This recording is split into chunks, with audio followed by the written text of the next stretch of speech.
what about the framework agreement of 3rd August 2015?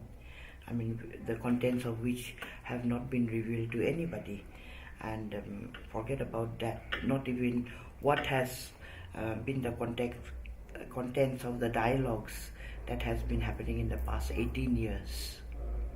Earlier, we have one political affairs consultative committee. Now we have changed it into political affairs mission because we have to go on the mission mode.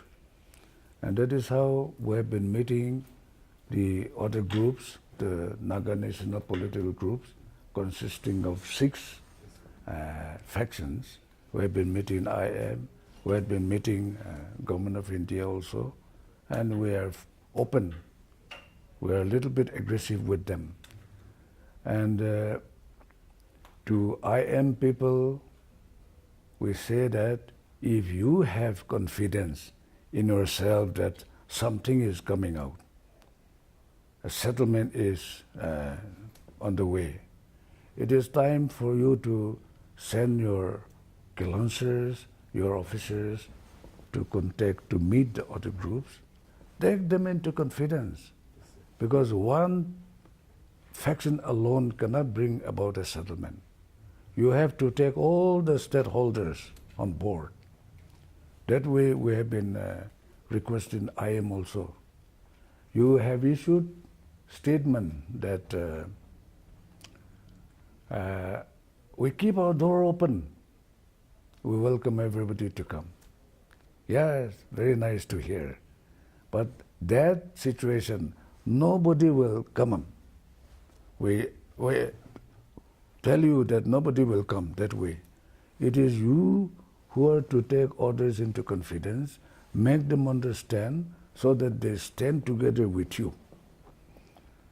Also at the same time we are requesting the other group that Nagas cannot continue to go this way. All of us will perish.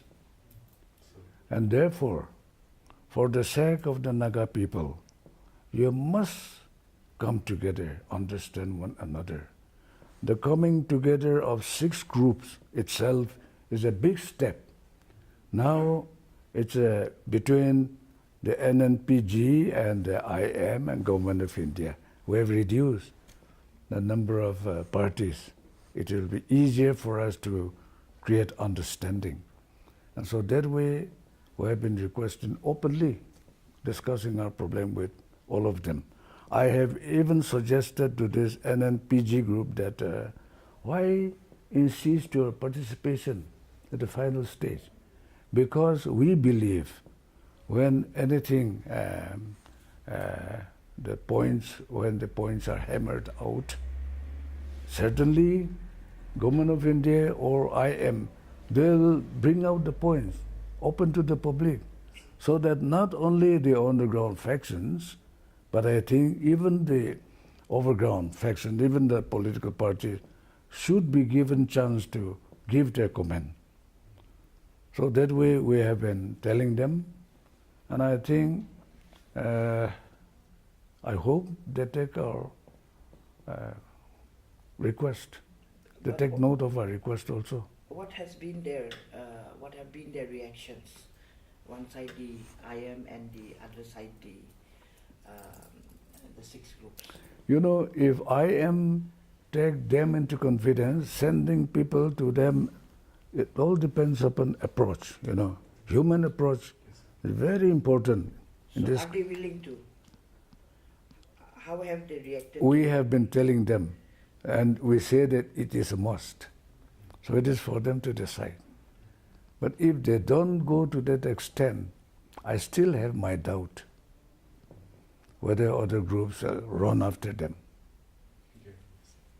You know, Aran Ravi, when he came recently, he is reported to have said that there will be no more consultation with anybody. He said that was his last trip. Yeah, and he is also reported to have said that, you know, that settlement must be arrived at before the assembly elections. What is your views on that? That is what we have been telling them. Is it possible? Is it possible for a settlement to be arrived at before elections? I mean, we have waited more than 60 years. My party, we have made a declaration that even in the event of any political settlement arrived at, we say that an honorable political settlement arrived at, we will not stand on the way. If necessary, we give way to any alternative arrangement to come and stay any day, any time. That is our declaration. Now, election is coming near. If it comes now, and if that settlement is honorable and inclusive, then we are prepared to fulfill our declaration, our commitment. But if it doesn't come now, as we are all aware, election has become very costly. And after election, when a person is elected, he will be there for 5 years. And during these 5 years, nobody can remove him. If election does not come before election, after election, we find very difficult to give any commitment. Yeah, but there is also a little issue here. I mean, leaving aside the NPGs, including the NSC and IM, even the people are quite divided in their opinions regarding who represents the people. Isn't it also something that will have to be addressed before any? I mean, that is, I think, one of the main foundations, main issues that would have to be addressed before arriving at any final settlement. We have been supporting this settlement, but we do not know what are the contents. We are very simple, we are sincere. We feel that once it is shown to us, and if we leak out, that may be the fear of the government of India or I am also. So we do not want to embarrass them also. In good faith, we hope I am also doing their best, what will be good for the Naga people as a whole.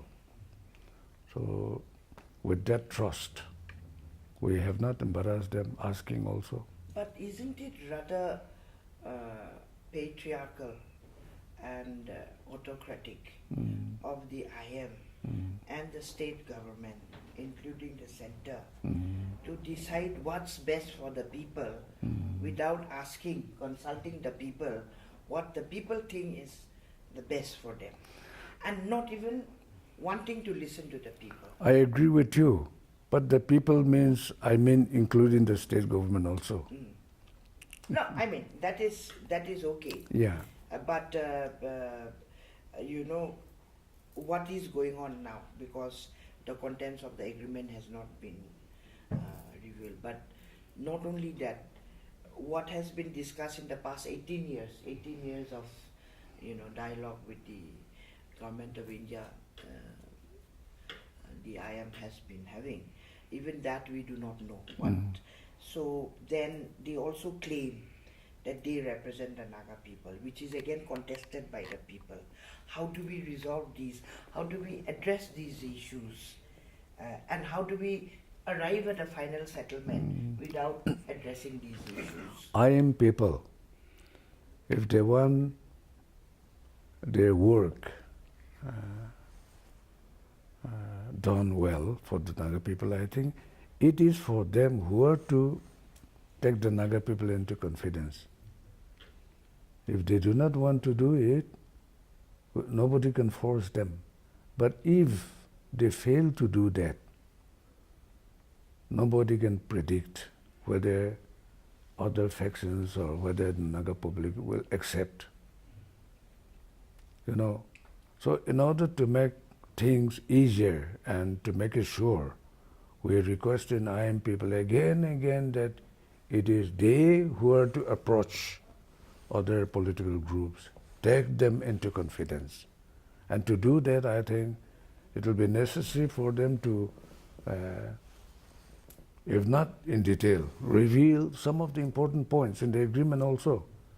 That they have not done till today. But I think when time comes, I'm sure they will do that. You know, I would like to ask you that besides after you took over as Chief Minister, having consultations with NGOs and groups here and there regarding the women's reservation in the ULB elections, what other measures have you taken to ensure that women's reservation is there for ULB elections? There is no issue about this 33% reservation for women in the local bodies election. But the opposition group had exploited the situation, and they mix up with Article 371A and this women reservation, whereas there is no connection between these two. Only thing is that the Naga mothers, when they have submitted their petition to the Chief Minister way back in 2012, they made a mention somewhere that the amendment of the Indian Constitution 1974 has mandated the women to be, to have their share. And so that has superseded Article 371A. That very sentence, created the whole problem. Supreme Court judges, they do not know the political history of Nagaland. Even the Supreme Court advocates, young people, they may not know the political history of Nagaland, and the political history of Nagaland is different from other states. And therefore, when they do not know the political history of Nagaland, they may feel that Nagaland is only a state in India. Why? They should have a special provision like Article 371A. Common sense. Those people may go that way. That has created fear. And therefore, the government, in order to keep Article 371 on the safe side, we wanted to conduct the ULB election, whereas the whole thing was misinterpreted, as if we have endangered the Article 371. And people, the common people, they do not know the implication. And so this has created so much confusion. We are holding seminars, workshops, and in one of our seminars organized by ex-parliamentarians, there's judges, the two judges, one from Supreme Court, one from High Court, the two Naga retired judges. They were invited to come and speak on this Article 371A vis-a-vis 33% women reservations. They have made it very clear that there is no connection between these two. I think people understand now. But the public are still confused, and therefore we discussed the matter and we thought that the Nagaland Municipal Act has to be rewrite. That is the decision of the government now. So when you rewrite, are you going to still retain this 33% reservation? Personally, it should be. No. It's the government. No, that is why.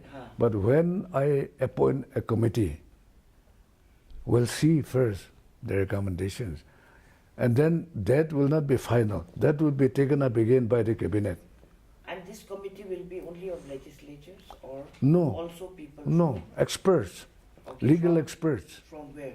from Nagaland itself. Yeah, and what about And if necessary, we're prepared to include even the NGOs, important NGOs. how about experts from, experts on women and gender issues We will include. from outside? We will From include. outside Nagaland also? No, not necessary from outside. It is our own problem, and we can have our own act prepared and approved by the assembly and use it. Which is almost saying that the 33% reservation for women ULBs come under the purview of Article 371A, isn't it? If we amend that one way or the other, even to suit the genius of the people here. Because Article 371A has given some unlimited power but to it the has state. nothing to do with ULBs, isn't it? No. Because when Article 371A was written in the 60s, Yeah. 50s, there was no ULBs in I know, Nagaland, isn't it? Yeah. So how can we say that it comes under? It has got no connection. It has got, yes, exactly. So can we then assume that we will have elections, maybe a few amendments here and there, but with 33% reservation? We will rewrite, Huh. but 33% reservation for Will women stay. must be there. Okay, that is what I want. Yeah.